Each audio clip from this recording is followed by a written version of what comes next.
What is up, everybody? Welcome to AK Plays. I'm AK. Let's play.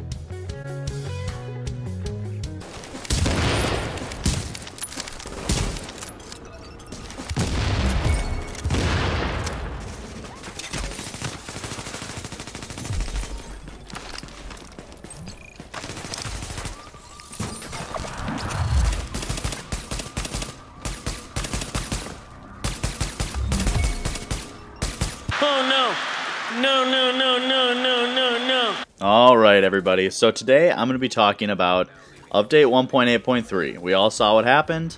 We're all kind of playing it and experimenting. Basically, today I'm not going to be talking about what the update did. We should already all know that. I put out a couple of videos before talking about it, but really I just want to talk about what it feels like playing in 1.8.3, the differences I'm seeing, and how the meta's changed. Now, obviously, we kind of all had some ideas of how the meta would change to this this new update, but it really changed more than I thought. Obviously, we didn't know how much the immunizer would affect everything that it was getting nerfed. We didn't know what they were doing to it, how big of a nerf it was taking, and how it would affect the game. Now, what I've noticed is it had a huge effect.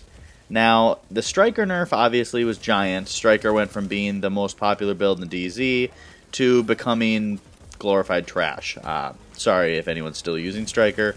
I shed a tear for Stryker today as I got rid of my loadout and turned it into a build that I'll reference later in this video. But I got rid of my Stryker. Stryker's gone. We all know that. And I'm sure a lot of people miss Stryker. Half the people were very upset about the nerf. I really didn't care. And I think that they did take the nerf too far. Stryker did not deserve to be absolutely murdered like that. But at the same time, I don't really care. I'll adapt. And but that's not what I want to talk about. The idea of the immunizer getting nerfed, which really was kind of unexpected. Nobody called for it. Nobody thought it needed to be nerfed. But they nerfed it, and they nerfed it into the ground. The immunizer is dead. Now, that kind of affects the game in a weird way, as now healers have become a hugely popular part of the DZ and gameplay as a whole. Now, what I have on screen, if you just saw we transitioned into a new clip, is what I have come up with as the best solo build right now. The best solo build in all of the division in 1.8.3 is Nomad. Now, that shouldn't surprise anybody. It's kind of embarrassing how long it took me to realize it, because I sat in the DZ for probably like 6-7 hours just goofing around with builds, switching things up, trying tons of different ninja bike combinations, and then I was sitting there thinking, gosh, it's really interesting. I keep running into all these nomads. I wonder why. And then I realized, oh, duh, everybody's using it as a solo build, and it's the only build that gives you healing incorporated in the gear set now. And so that kind of is what drew me to changing my opinion and saying, oh, shoot, well, it looks like Nomad's the new solo build meta. And it is corny. I really don't like using Nomad. I never have. I feel like if you're getting that many lives and you're getting the RNG of getting random lives when you die, I don't really like that. I think it's a goofy gear set bonus, and I'm not a big fan. But at the same time, they've kind of forced our hand. If you want to play solo, you're kind of stuck running Nomad. Yes, I know, if you're a good player, you can get away with running a ton of different stuff. And I have. I got a bunch of different solo manhunts running a bunch of weird stuff. A bunch of weird ninja bike builds. I did it with D3. I did it with a final measure that I was working on. And I did it with a couple of other builds that I don't want to say what they are yet, because I'm going to be putting them out as build videos in a couple days. But solo manhunt's not a big deal, but if you want to go solo and fight off a ton of people, you're kind of stuck. You have to run Nomad at this point, because Stryker used to be able to do it, and you could take on groups of people. Didn't matter their skill. If you could outskill them and outplay them, you could take on armies of people. Now, I tried to do that the other day, running a ninja bike build that was, I think that one was a Banshee Tactician. I did one that was a Banshee Pred. I did one that was mostly Tactician but had some Banshee. I did one that had some Stryker, some Tactician, some Banshee. Alpha Bridge Banshee, Alpha Bridge Tactician. I tried literally probably 14 different combinations of builds. And they're all very good. I mean, they all can be used in this game, but you're going to be pretty mediocre. Yes, you can go into a 1v with those builds, and you can trash a lot of people. You could destroy people with those in 1vs. I used my Lone Star in a 1v against a, what was it? It was a Pred Banshee, I believe, and he beat me 2 out of 3 times, which the Lone Star is not exactly a great solo build. It's very strong. It does insane DPS, as I put in yesterday's video. It's ridiculous. But it works best on a team, and it doesn't have any native healing. It doesn't have enough skill haste to be able to keep itself alive very well. It just does damage. That's its one use. So the Ninja Bike builds definitely have the ability to be multi-purpose and heal themselves and fight well, usually against one person. The Ninja Bike builds, obviously, if you're a great player and you're fighting lesser players, you can take on a few people with a Ninja Bike build. I did that. I'm sure a bunch of you can do that as well. But truly, if you think about it and you're honest with yourself, the only way you're going to be able to take on what I ran into, which made me kind of upset, is I was getting attacked at a checkpoint by a 4-man. The 4-man was running a Final Measure healer, a D3, a Reclaimer, and a Nomad. Now, that is one of the best group dynamics so far that I've seen in 1.8.3, but the fact that back when Stryker was a thing, I would have shrugged it off and said, alright, I'm going to crack my knuckles and get to fighting. And I probably would have been able to take all 4 of them down. Now, in this patch, I don't have Stryker, and running solo is very difficult. I didn't have a Nomad at the time because I was still goofing around with the Ninja Bike builds. So I went out there with a Tactician Banshee, and I took out like 3 of them. But they eventually killed me. And it was kind of disappointing, and it made me realize, well, shoot, how am I supposed to take on a group that gets healing, has stamina buff, can absorb my nades, and can out DPS me? And that made me think, well, I think I'm kind of stuck running Nomad. Because Nomad allows you to have healing over time from the gear set. It allows you to have that overhealing, which is really good for having a little bit extra toughness. And of course it has multiple lives, which I know, very corny, I don't like it either, but you're kind of getting stuck with it at this point. And you can run it with high enough firearms that you can do DPS.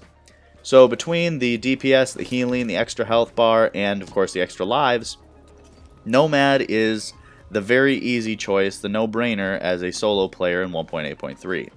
So if you're running solo, I'm sorry, but you can goof around and use other builds, but if you want the most success, the best build for solo, it's going to be Nomad. Obviously, other builds can do it. They're just not going to be able to take on as many people as long. This build is I used it for the first time since my last Nomad build video because I don't really love using Nomad. I feel like it's a little unfair, and honestly, I'm kind of standing by that. I think it's a little unfair, but at the same time, if you're looking for solo build success, this is your route. D3 can definitely do it. D3 has enough stamina, and with Stryker being out of the picture, it doesn't have a counter anymore. The only issue with D3 is you won't be able to out DPS a lot of people, and so people are going to build up and you'll end up fighting 9 people and they're going to put you down. And you can't really run because as soon as you pull up the shield, you're going to get burnt pretty quick. So D3 is a good build. It's okay for solo, but I don't know if I love it. But basically, that's the first part I want to talk about, is just because you're watching this clip, I wanted to make sure you understood what I was doing. This is the solo build. This is what I see as 1.8.3's #1 solo build. Last patch it was Stryker. This patch I believe it's Nomad. Other things can do it. I'll reiterate that. But now on to group dynamics. So what I've seen for group dynamics is a few different things. First thing is, because people are going away from a lot of those high stamina builds and they don't have the self-healing of Stryker anymore, you're seeing a lot more dedicated healers. So you're seeing Reclaimers, Tactician healers, Final Measure healers. And I believe that every group needs at least one of those. Now, I know a lot of people are like, oh, I can run 4 DPS builds and be fine. Yes, you can. But as soon as you fight against 12 people, it's going to be pretty rough being 4 DPS builds, especially with no native healing on your gear sets, unless you're running 4 Nomads. And if you're running 4 Nomads, well, you might do well against a bunch of people, you might have the toughness and the DPS, but as soon as you start running into a bunch of shock turrets or a bunch of Pred, you're going to get in a pretty bad place.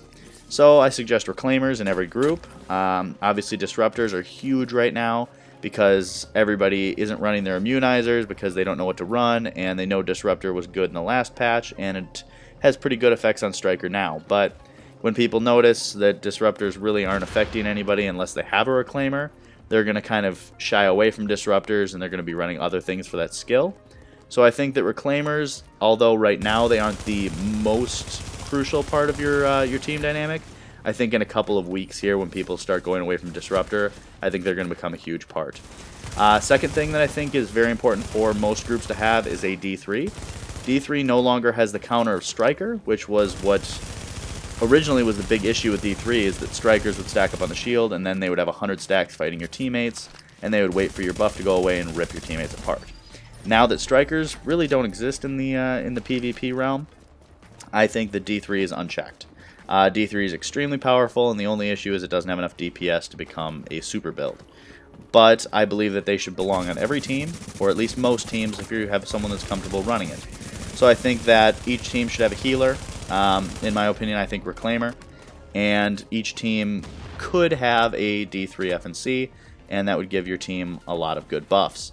And then I would say that third build that I'm kind of seeing a lot of is Final Measure. Usually a Final Measure healer, and I'm seeing that be very popular, and it's doing a lot of work.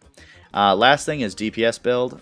In your group, you're going to obviously need one, and that DPS build is usually I'm seeing Alpha Bridge, I'm seeing Banshee, I'm seeing some Hexos and some hybrids, and Lone Star a little bit. Definitely not seeing Stryker. Stryker's pretty much dead. But so those are what I'm seeing for DPS builds. So I would say your healers are going to be Reclaimer, Tactician, or Final Measure Healer. Your support build is going to be a D3, and then your DPS build or builds are going to be either Nomad, Lone Star, Alpha Bridge, Banshee, hybrids, or Hexos. I might have forgot one. I kind of listed them fast there. But either way, that's what you're going to be running into. That's kind of what I recommend. I think that you need someone running a Dirty Pulse, whether that is your Tactician healer, your Final Measure healer, or your Reclaimer. They need to be running a big pulse to give your D3 a bunch of extra bonus damage. If you have that, I think that you're going to be in business. You might want that D3 to be running either a booster shot or a disruptor, and they're going to be able to help you succeed as a group. So that's kind of my conclusions for 1.8.3. You need to have a good group dynamic, which I think relies on healers, D3s, and some cleverly put together DPS builds. You can run them with vigorous chests, or you can run them as 6 pieces, or different hybrid variations of either. I think that that's what my conclusions are for groups. For solo, my conclusion is it's going to have to be Nomad if you want the most success. However, other builds are going to have limited success as well in this patch. If you guys have any other questions, just let me know in the comments, and I hope you enjoyed.